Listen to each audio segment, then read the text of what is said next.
다 함께 사도신경으로 우리의 신앙을 고백하겠습니다. 전능하사 천지를 만드신 하나님 아버지를 내가 믿사오며 그 외아들 우리 주 예수 그리스도를 믿사오니 이는 성령으로 잉태하사 동정녀 마리아에게 나시고 본디오 빌라도에게 고난을 받으사 십자가에 못 박혀 죽으시고 장사한 지 사흘 만에 죽은 자 가운데서 다시 살아나시며 하늘에 오르사 전능하신 하나님 우편에 앉아 계시다가 저리로서 산자와 죽은 자를 심판하러 오시리라. 성령을 믿사오며 거룩한 공예와 성도가 서로 교통하는 것과 죄를 사하여 주시는 것과 몸이 다시 사는 것과 영원히 사는 것을 믿사옵나이다. 아멘. 다 함께 찬송가 259장 찬송가 259장을 부르심으로 새벽 예배를 주님께 올리겠습니다. 예수 십자가에 흘린 피로써 그대는 씻기어 있는가? 더러운 죄 희게 하는 능력을 그대는 참으지 하는가? 예수의 보혈로 그대는 씻기어 있는가? 마음속에 여러 가지 죄악이 깨끗이 씻기어 있는가? 주 예수와 밤낮으로 늘 함께 그대는 행동을 하는가? 아무 때나 어디서나 그대는 십자가 붙들고 있는가? 예수의 보혈로 그대는 씻기어 있는가?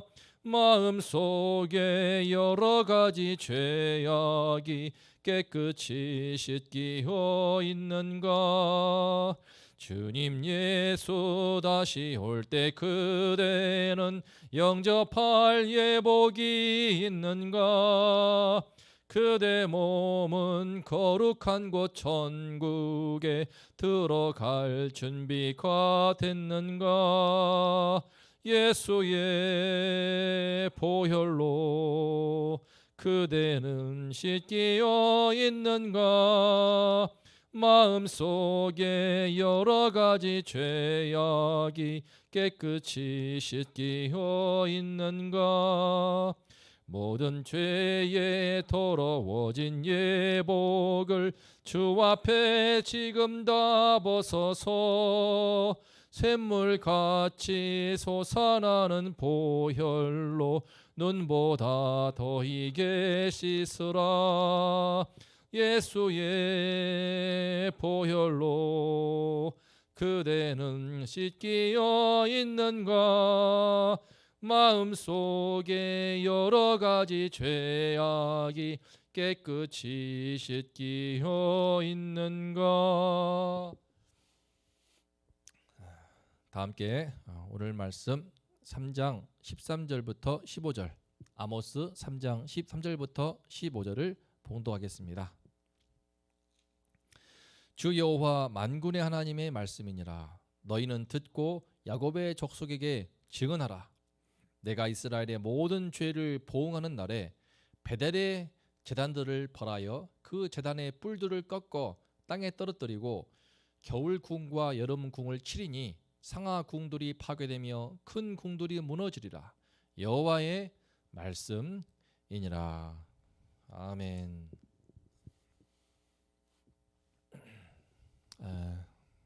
오늘 말씀의 제목은 뿌리가 병들면입니다.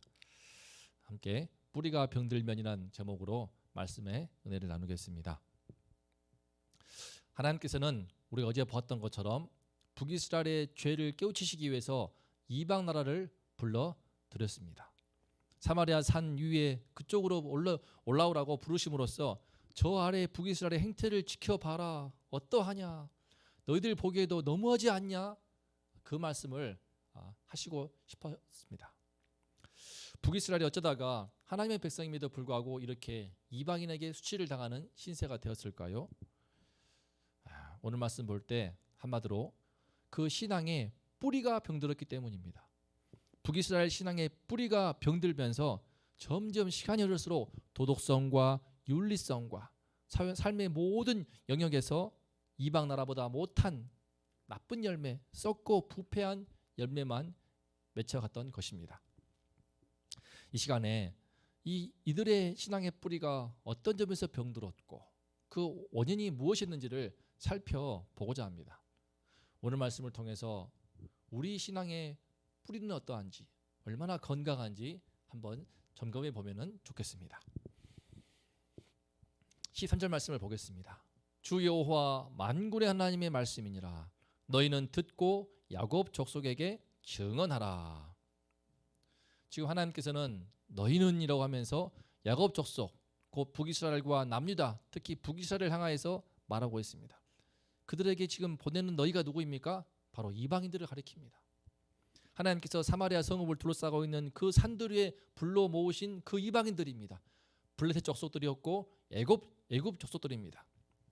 하나님께서는 그 이방인들의 입을 통하여서 저 북이스라엘 이 죄악된 행태를 보게 하시면서 그들을 보내서 증언해라. 너희들 망한다. 너희들 심판당한다라고 이방인들의 입술을 빌어서 증언하라고 하시는 것입니다. 요즘으로 신다면은 하나님께서 믿지 않는 이 세상에 있는 사람들을 통하여서 지금 이 교회가 썩었어. 예수 믿는 사람들 지금 다 병들었고 교회 망한다. 이런 소리를 듣는 것과 같은 것입니다. 얼마나 예수 믿는 사람으로서 수치스럽고 모욕적인 일입니까? 그런 이방인들의 믿지 않는 사람들이 헛된 판단이고 그릇된 선입관이다. 교회를 향한 탄압이다라고 우리가 그냥 한 귀로 듣고 한 귀로 흘릴 수 있습니다. 하지만 지금 오늘 말씀의 경우는 다릅니다. 하나님께서 직접 이방인들을 향하여서 너무 타락해버린 당신의 백성들을 일깨우시기 위해 보내시면서 그들한테 가서 증언을 해라. 심판당한다라고 말을 하라고 하시지 않습니까? 특히 13절 말씀을 다시 보면은 주 여호와 만군의 하나님의 말씀이니라 라고 했습니다. 만군의 하나님이라고 하시는데 만군의 하나님이란 전쟁의 하나님, 군대의 하나님이라는 뜻입니다. 그래서 사무엘상 17장을 보면은 다윗이 골리앗과 싸울 때 그 블레셋 족속의 거인 골리앗과 싸울 때에 워낙 여호와 이름을 그가 함부로 모욕하니까 나는 만군의 하나님의 이름으로 너와 싸운다라고 하면서 나아가지 않습니까? 그런데 그 만군의 하나님께서 더 이상 이스라엘을 위해서 싸우시지 않습니다.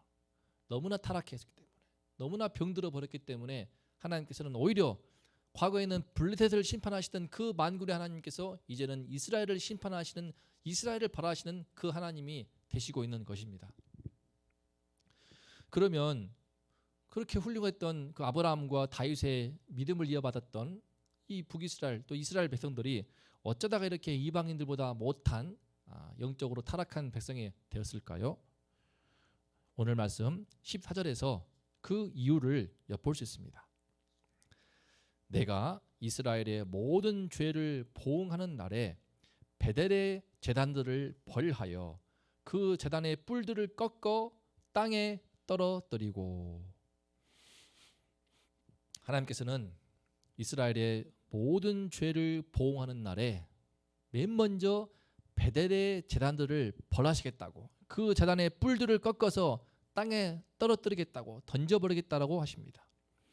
바로 이 베델의 제단이 지금 북이스라엘이 이와 같은 지경이 되어버린 그 신앙의 뿌리를 병들게 했던 원흉이었습니다. 우리가 볼 테지만 이제 아모스 4장 5장에 가서도 베델이 바로 범죄의 온상이고 베델은 죄악의 도시이며 심판의 때에 베델로 올라가지 마라, 길갈로 올라가지 마라 그럽니다. 베델이야말로 대표적인 심판의 장소로 아모스는 계속 말하고 있습니다. 왜 그렇습니까? 바로 거기에 북이스라엘을 창건했던 제1대 왕 여로보암 1세가 그곳에 금송아지를 만들어 놓고 그 제단에 금송아지를 딱 만들어 놓고 그것이 하나님 여호와라고 백성들로 하여금 섬기도록 했기 때문입니다. 완전히 신앙을 왜곡시켜버리고 여호와 하나님을 그렇게 금송아지 하나님이라고 호도하였습니다. 왜 하필 그 형상이 금송아지일까요? 다른 뭐 독수리도 아니고 또 뭐 사자도 아니고 왜 하필 금송아지일까요? 송아지는 당시 농경 생활과 또 목축에도 매우 중요한 짐승으로서 꼭 필요한 삶의 풍요에 꼭 필요한 동물입니다. 거기에다가 지금 번쩍거리는 황금까지 입혔으니까 오죽 더욱더 정말 우리에게 풍요를 줄 것만 같은 그런 우상으로 인식이 되는 것입니다. 실제로 이미 출애굽기 32장에서 애굽의 노예 생활을 하고 출애굽했던 이스라엘이 맨 먼저 출애굽하자마자 세운 우상이 금송아지였습니다.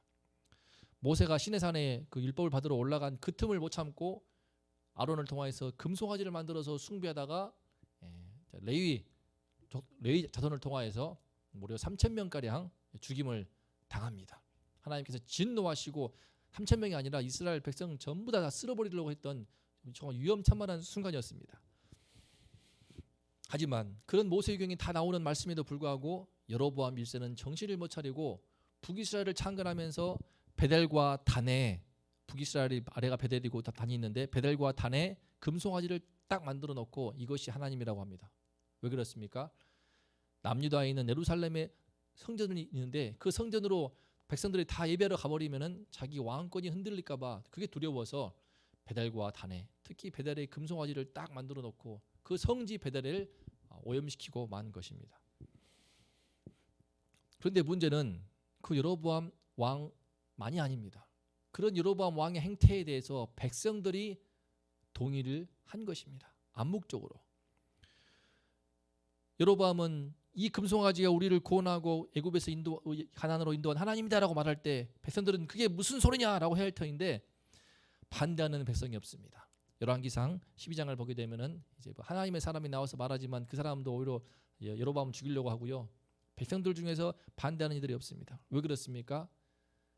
그만큼 인간의 마음 속에는 모두 여호와 하나님을 경외하고 섬기며 따르는 것보다도 번쩍거리는 황금빛처럼 풍요롭고 번성하기를 바라는 그런 욕망이 강하기 때문입니다.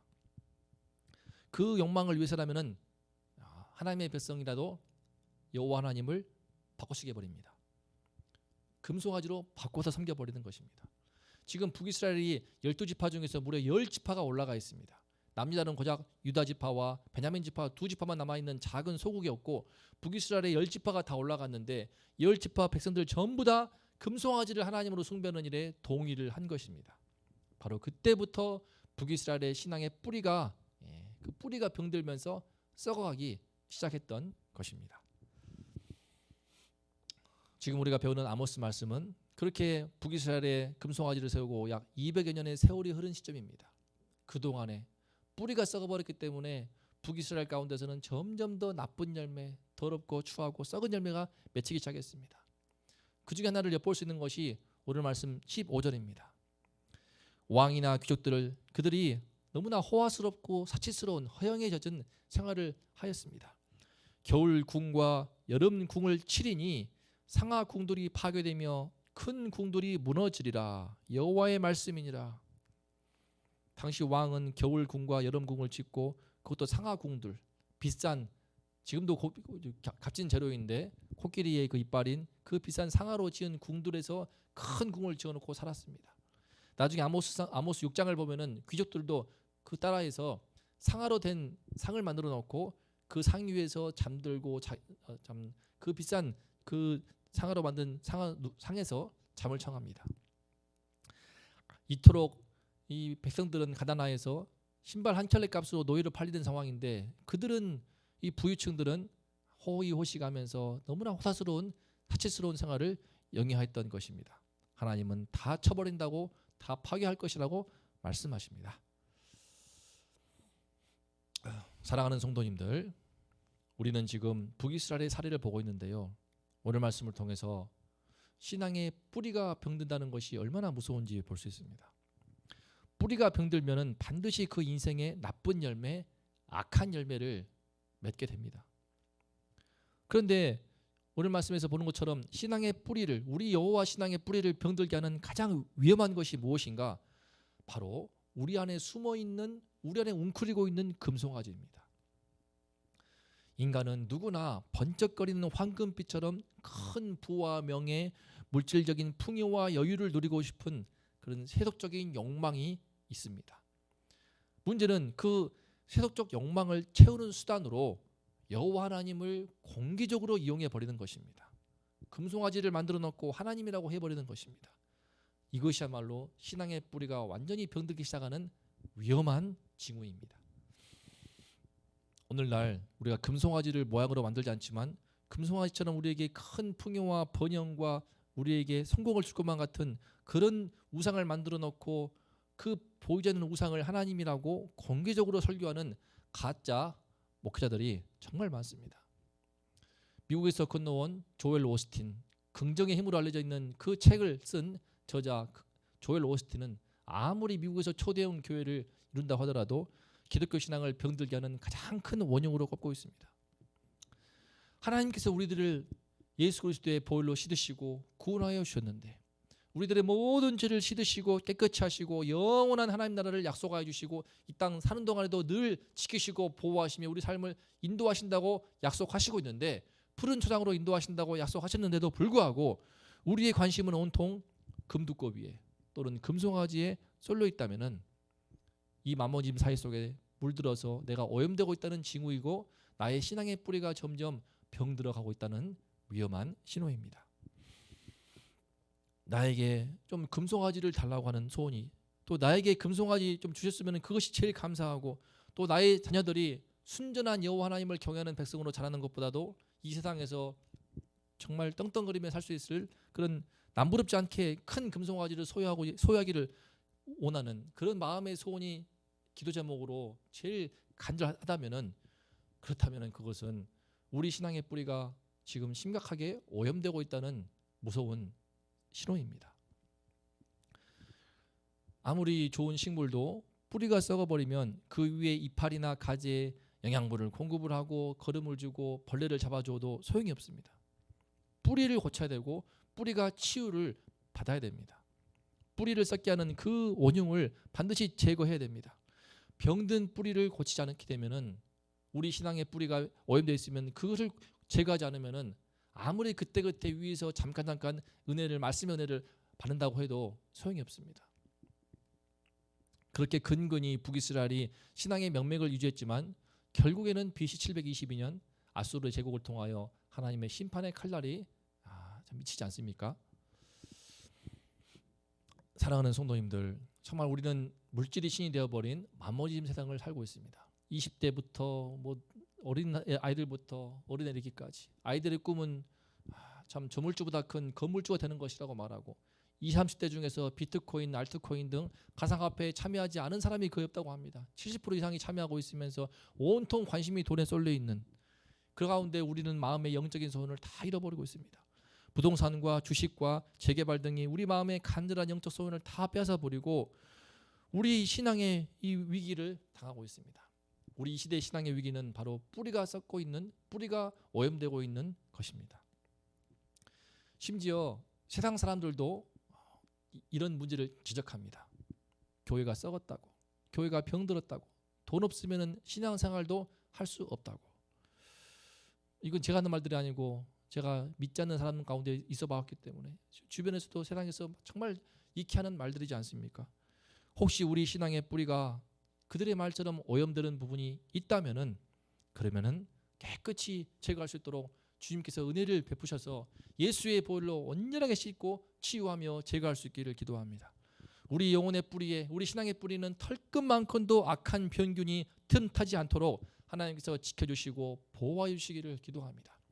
그래서 예수의 보혈의 은혜를 힘입어서 우리 뿌리가, 우리 신앙의 뿌리가 늘 건강하고 튼튼함으로 말미암아 우리 삶에 정말 좋은 열매, 우리 교회를 통하여서 우리 인생을 통하여서 건강하고 아름다운 열매, 은혜스럽고 복된 열매만 맺힐 수 있도록 하나님께서 도와주시기를, 축복해 주시기를 간절히 기도합니다.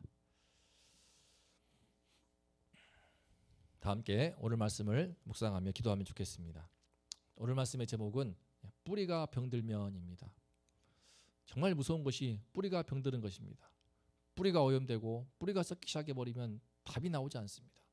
하지만 예수 그리스도의 보혈, 주님이 흘리신 그 피만큼은 우리의 병든 뿌리도 오염된 부분까지도 깨끗이 청소하고 씻겨내고 회복시킬 만큼 보혈의 능력이 있습니다. 피의 능력이 있습니다.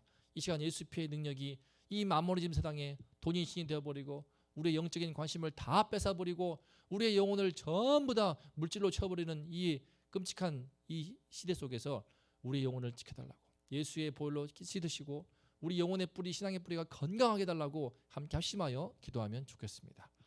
이를 위해서 기도하며 우리 원동교회 성도들을 지켜주시고 신앙을 여호와에서 그리고 우리 담임 목사님을 위해서 나아가서 진행되고 있는 온라인 양육 학교를 통하여서 우리의 영혼의 뿌리가 주의 말씀으로 주의 성령의 은혜로 충만하도록 뿌리를 건강하게 하도록 그래서 우리 삶 속에 좋은 열매만 맺히게 해달라고 함께 기도하겠습니다. 거룩하신 하나님 아버지, 주님 우리 신앙의 뿌리가 건강하게 하여 주시옵소서. 뿌리가 병들어 버리면 북이스라엘처럼 결국은 망할 수밖에 없는 것을 깨닫습니다.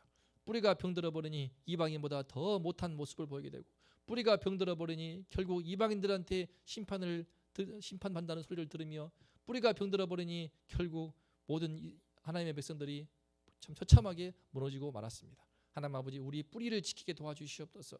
그때그때 이파리나 영양분을 공급하거나 은혜 받는 것으로 부족합니다. 우리 심령의 뿌리, 우리 내면의 마음의 중심, 그 영혼의 뿌리, 신앙의 뿌리가 건강해져야 하겠습니다. 하나님 아버지시여 예수 그리스도의 흐르신 그 보혈로 우리 영혼 깊숙이 들어와 주시고 스며들어 주셔서 우리 영혼의 뿌리를 깨끗게 하시고 건강하게 하여 주시옵소서. 우리 생명을 살려주시고 소성케 하여 주시옵소서. 오염된 부분들 다 제거해 주시고 성령으로 불태우사 우리 영혼의 신앙의 뿌리가 건강해짐으로 말미암아 우리 삶 속에 아름다운 열매, 좋은 열매, 건강한 열매, 은혜스러운 열매만 맺히셨도록 하나님 아버지 축복하여 주시옵소서. 주님께서 담임 목사님 함께 하여 주시고 성령의 충만함을 더해 주시어서 주의 말씀을 선포할 때마다 권능으로 역사하여 우리 듣는 귀를 복되게 하시고 우리 심령이 주님의 영혼의 우리 심령이 주의 말씀으로 깨끗이 씻김 받고 더욱더 건강해질 수 있도록 은혜하라 하여 주시옵소서. 진행되고 있는 양육학교를 통하여서 말씀을 깊이 깨닫고 우리 영혼의 신앙의 뿌리를 오로지 진리의 말씀 위에 견고하게 뿌리내리게 도와주시어서 건강한 신앙, 건전한 신앙, 또 튼튼한 신앙 될 수 있도록 하나님 아버지 우리의 온동의 모든 성도님들과 함께하여 주시고 우리의 삶에 아름다운 열매 맺도록 축복하여 주시옵소서. 하나님 아버지 뿌리가 건강한 신자 되기를 원합니다. 주님 이 은혜를 위로부터 한량없이 부어 주시옵소서.